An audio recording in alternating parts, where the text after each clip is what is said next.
Assalomu alaykum, hurmatli kuzatuvchilar.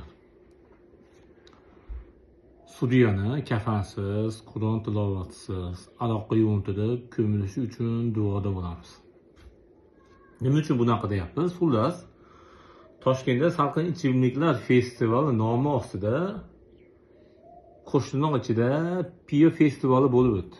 Kutish yosh cheklanmagan uchun turli yoshdagi odamlar qatnashib, ko'chalarda baqir-chaqir qilib qaytishdi. Bu holat juda ko'pchilikni ruhiyatiga salbiy ta'sir qildi. Bu holat qonun doirasida mumkin deb ko'pchilik jar soldi, heltirladi qo'shnilar ichidagi. Ammo bir ota-ona farzandi Qur'on o'qiyotganini videoga olib ijtimoiy tarmoqqa joylasa, javobgarlik masalasi ko'tarildi. Tasavvur qilyapsizmi?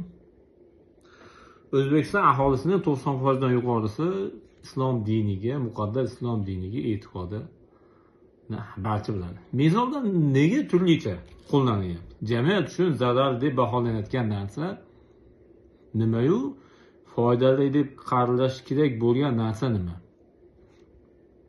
Shu savollar juda ko'pchilikni o'ylantirmoqda. Tasavvur qilyapsizmi? Ajib zamonda yashayapmiz. Bir tarafdan mastlik targ'ibi oddiy holda qabul qilinsa, ikkinchi tarafdan diniy qadriyatlar namoyon qilish bahs munozaraga sabab bo'lmoqda. Biz Buxoriylar avlodimiz, bizdan Buxoriylar chiqqan deb butun dunyoga jar solamiz, ammo lekin degan savollar hali hanuzgacha bahs munozarali bo'lib qolmoqda. Esingizda bo'lsa kerak, Oliy Majlis Qonunchilik palatasida Ichki ishlar vazirligining yuqori mulozimi Qur'on oyatlaridan misollar keltirib, Qur'on tilovat qilib berganda qanchalik insonni, o'zbek xalqini bag'i to'lib juda xursand bo'lgandi.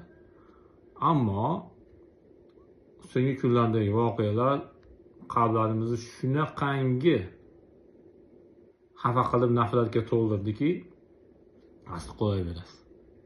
Ichki ishlar vazirligimizdan iltimos qilasdik, ichki ishlar vazirligimizga murojaat qilib qo'yasdik. Bu noqonuniy, bizni diniy, bizni his-tuyg'ularimizga o'ylagan piyo festivaliga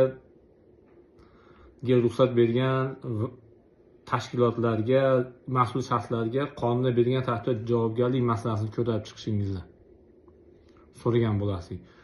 Bunday festivallarga ruxsat bergan mas'ullarga javobgarlik masalasini ko'rib, ishda qolmasligini o'zingiz xususiy baho berishingizni so'ragan qolasizlar. Bundan tashqari, Oliy Majlis Qonunchilik palatasi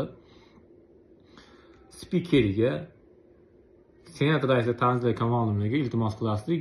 Yuqoridagi holat bo'yicha Ichki ishlar vazirligidan tushuntirish olishingizni, agar zarurat bo'ladigan bo'lsa, Ichki ishlar vazirimizni Oliy Majlis Qonunchilik palatasiga chaqirtirib izoh berishingizni, bu holatlarni qayta takrorlanmasligi uchun belgilangan tartibda ko'rsatmalar berishini iltimos qilib qolasizlik.